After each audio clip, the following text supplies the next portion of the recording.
दोस्तों एक दौर हुआ करता था कि जब टर्की के राष्ट्रपति यानी कि रजब तैयब अर्दोगान की तोती बोला करती थी। बात चाहे खुद उनके देश टर्की की हो या बाहर मिडिल ईस्ट समेत पूरी मुस्लिम दुनिया की, हर जगह पर उनकी पॉपुलैरिटी, उनकी शोहरत आसमानों पर थी। लेकिन फिर वक्त बदला, हालात बदले और धीरे धीरे सब कुछ बदल गया। पहले तो फिलिस्तीन के मुद्दे पर उनके डबल स्टैंडर्ड या अगर आसान शब्दों में कहा जाए तो दोगली पॉलिसीज की वजह से इंटरनेशनली उनकी इमेज खराब हुई, पॉपुलैरिटी जमीन पर आ गिरी। और बाद में यानी कि अब खुद उनके ही देश टर्की के अंदर उनके साथ जो हो रहा है वो तो उन्होंने कभी ख्वाब में भी नहीं सोचा होगा। एक ऐसा तूफान आ चुका है कि जिससे उनकी हुकूमत ही खतरे में पड़ चुकी है।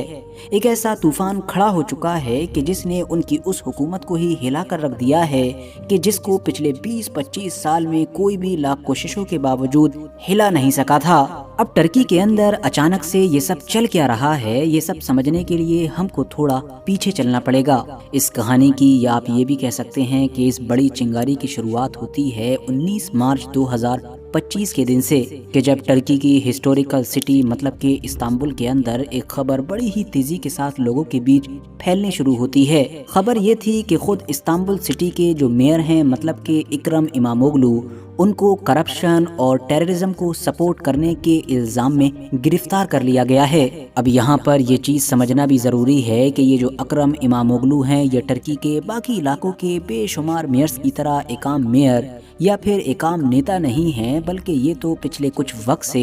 टर्की के आम लोगों के बीच काफ़ी पॉपुलर होते जा रहे हैं और ज़्यादा से ज़्यादा लोगों को इन्फ्लुएंस करते जा रहे हैं। टर्की का एक बड़ा तबका ऐसा है कि जो इनको अपने एक फ्यूचर राष्ट्रपति के तौर पर देखने लगा है। मतलब मौजूदा वक्त में अब इनको रजब तैयब अर्दोगान के मेन मद्दे मुकाबिल के तौर पर देखा जाता है। वर्थ नोटिसिंग चीज़ तो ये है कि पिछले कुछ महीनों में या आप ये भी कह सकते हैं कि पिछले कुछ दिनों में कई मीडिया ऑर्गेनाइजेशंस की तरफ से होने वाले सर्वेस तो ये भी बता रहे हैं कि इकरम इमामोगलू राष्ट्रपति की रेस में रजब तैयब अर्दोगान के बिल्कुल बराबर या कभी कभी इनसे आगे खड़े हुए भी नजर आ रहे हैं। और हैरान कर देने वाली या फिर चौंका देने वाली बात यह है कि जब से ही रजब तैयब अर्दोगान ने टर्की की गद्दी संभाली है, मतलब टर्की के पिछले 20-25 साल के इतिहास में ऐसा पहली बार ही हो रहा है कि जब कोई नेता, कोई इंसान इस रेस में रजब तैयब अर्दोगान से आगे या फिर उनके बराबरी पर खड़ा हुआ नजर आ रहा है। तो अब हुआ ये कि जैसे ही इनकी गिरफ्तारी की खबर फैलने शुरू हुई, वैसे ही अब इनके सपोर्टर्स सड़कों पर निकलने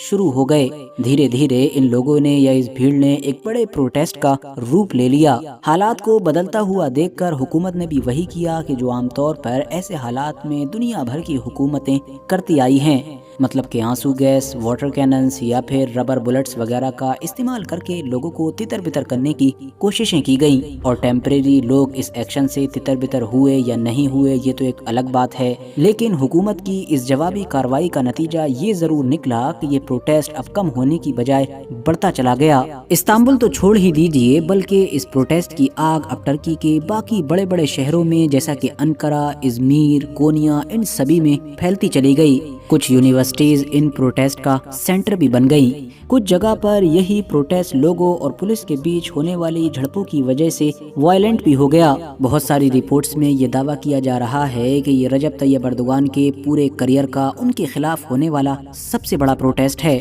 इस जैसा ही एक प्रोटेस्ट 2013 में भी हुआ था, लेकिन ये प्रोटेस्ट उससे भी आगे निकल चुका है। यहाँ पर एक दिलचस्प चीज ये भी है कि शुरू में तो ये प्रोटेस्ट सिर्फ इकरम इमामोगलू की सपोर्ट में शुरू हुआ था, उनकी गिरफ्तारी के खिलाफ शुरू हुआ था, डेमोक्रेसी को बचाने के नारे लगाए जा रहे थे। लेकिन फिर धीरे धीरे इस प्रोटेस्ट को इकोनॉमी की खस्ता हालत, बढ़ती हुई बेरोजगारी, बढ़ती हुई महंगाई का रंग दे दिया गया। मतलब पिछले कई सालों से जिन मुद्दों को लेकर, जिन चीजों को लेकर लोगों के अंदर रजब तैयब अर्दोगान के खिलाफ गुस्सा भरा हुआ था, वो सारा गुस्सा इस मौके पर फूट चुका है। रजब तैयब अर्दोगान हुकूमत की तरफ से लगातार ये दावा किया जा रहा है कि उनके खिलाफ ये साजिश है, मतलब इसमें हो न हो बाहरी ताकतों का बड़ा हाथ है। और इन तमाम चीजों को कंट्रोल करने के लिए जो एक्शंस लिए जा रहे हैं उसके तहत अभी तक, मतलब कि जिस वक्त ये वीडियो रिकॉर्ड हो रही थी तब तक 1900 से लेकर 2000 के करीब लोगों की गिरफ्तारियों की भी खबर है। अब अगर दूसरी तरफ देखें, मतलब कि जो अपोजिशन है, जो अपोजिशन पार्टीज हैं या फिर जो अकरम इमामोगलू के सपोर्टर्स हैं, उन तमाम का यही दावा है कि अकरम इमामोगलू की गिरफ्तारी के पीछे वजह ना तो कोई करप्शन है और ना ही टेररिज्म मतलब कि आतंकवाद को सपोर्ट करना है,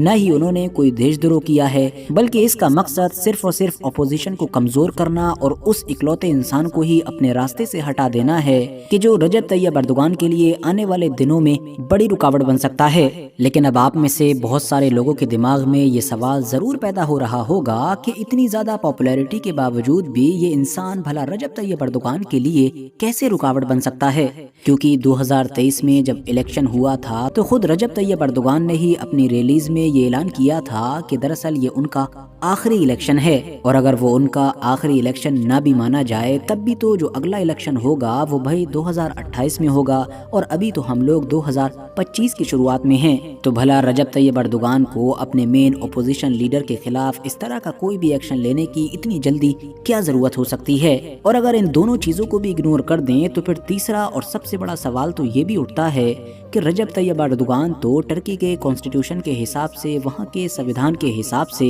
अगला जो इलेक्शन आने वाला है मतलब कि 2028 का, उसमें हिस्सा ले ही नहीं सकते हैं, क्योंकि वहाँ का संविधान और वहाँ का कानून ये कहता है कि कोई भी इंसान सिर्फ 2 टर्म के लिए मतलब कि 2 कार्यकाल के लिए ही टर्की का राष्ट्रपति बन सकता है। बिल्कुल वैसे ही कि जैसा कि हम अमेरिका के केस में भी देखते और सुनते आए हैं। और जाहिर सी बात है रजब तैयब अर्दोगान की ये दूसरी टर्म है, ये उनका दूसरा कार्यकाल है, तो लीगली वो अगला इलेक्शन लड़ ही नहीं पाएंगे। तो दोस्तों हैरानी की बात तो ये है कि यही वो पॉइंट है कि जिसको लेकर इस वक्त पूरे टर्की में गदर मचा हुआ है, और पूरे टर्की में आप कह सकते हैं कि एक तरीके की आग लग चुकी है। दरअसल मामला ये है कि वहाँ के अपोजिशन की तरफ से लगातार ये दावा किया जा रहा है कि रजब तैयब अर्दोगान की तरफ से टर्की के इसी कानून को हुकूमत में बने रहने के लिए बाईपास करने की कोशिश की जा रही है। मतलब रजब तैयब अर्दोगान अपनी पूरी जिंदगी हुकूमत में बने रहने के लिए कोई न कोई जुगाड़ तुगाड़ करने की कोशिश कर रहे हैं। अब यहाँ पर इस कानून को बाईपास करने के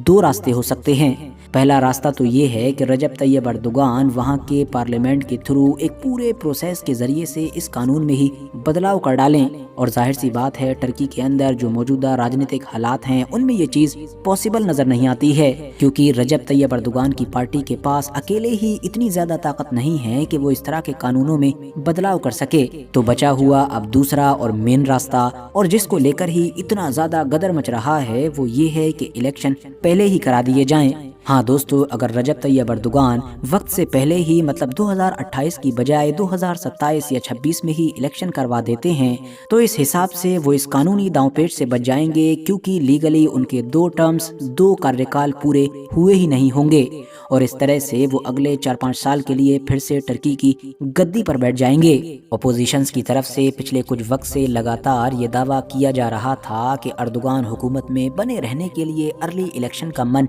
बना चुके हैं। साथ ही साथ अपोजिशन ने इलेक्शन की तैयारियां भी शुरू कर दी थी, बल्कि उनके मुताबिक अगले चंद दिनों के अंदर वो इलेक्शन भी होने वाले थे कि जो मेन इलेक्शन से पहले उनकी पार्टीज के अंदर ही इलेक्शन होते हैं, जिसमें वोटिंग के जरिए से उस एक बंदे को चुना जाता है कि जो फिर अगले मेन इलेक्शन में उस पार्टी की तरफ से उस पार्टी के टिकट पर राष्ट्रपति का चुनाव लड़ता है। और उस इलेक्शन में 99% इकरम इमामोगलू को ही चुना जाना था, जिनकी पॉपुलैरिटी इस वक्त टर्की में बहुत सारी मीडिया रिपोर्ट्स के मुताबिक पीक पर बताई जा रही है। मगर ऐसा कुछ भी होता या बाकी चीजें क्लियर हो पाती उससे पहले ही इकरम इमामोगलू की गिरफ्तारी हो चुकी है। आखिर में बस हम इतना ही कह सकते हैं कि अगर इस गिरफ्तारी के पीछे रीजंस कुछ और होंगे तो जाहिर सी बात है नताइज भी कुछ और ही होंगे। लेकिन अगर वाकई रजब तैयब अर्दोगान की हुकूमत ने इकरम इमामोगलू को इसी इरादे के साथ यानी अपोजिशन को कमजोर करने के लिए या फिर फ्यूचर इलेक्शन पर कोई असर डालने के लिए गिरफ्तार किया था, तो फिर तो ये पैतरा पूरी तरीके से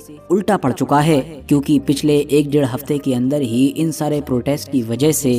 टर्की के अंदर और टर्की के बाहर इकरम इमामोगलू की पॉपुलैरिटी जिस तरह से बढ़ी है और जिस तरह से रजब तैयब अर्दोगान की पॉपुलैरिटी उनके अपने देश में गिरी है, ये कई महीनों की लगातार मेहनत से भी नहीं किया जा सकता था। फिलहाल आज के अपने वीडियो को भी हम यहीं पर ख़त्म करते हैं। ویڈیو اگر جانکاری سے بھرپور لگی ہو تو لائک کرنے کے ساتھ ساتھ دوستوں کے ساتھ شیئر کر سکتے ہیں، اور اسی طرح کی نالجبل اور ہسٹوریکل ویڈیوز ہمیشہ دیکھنے کے لیے ہمارے اس چینل کو سبسکرائب کریں اور ساتھ ہی میں بیل آئیکن کو بھی ضرور پریس کریں۔